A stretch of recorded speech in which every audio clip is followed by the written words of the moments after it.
విపక్ష దోపిడి విలయంలో విలవిలలాడిన వేదన, అస్తిత్వంకై ఆరాటపడిన ఆత్మ గౌరవ భావన, పిడికిలెత్తిన కేసీఆర్ గొంతులో ప్రళయ కర్చన.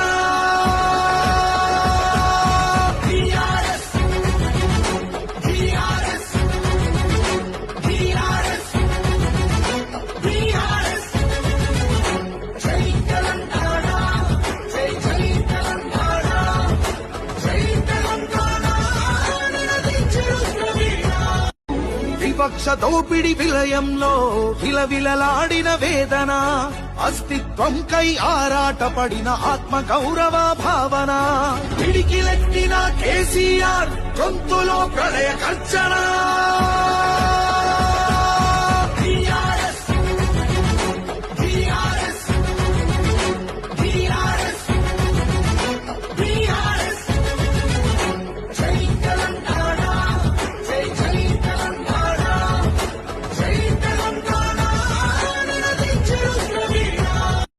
విపక్ష దోపిడి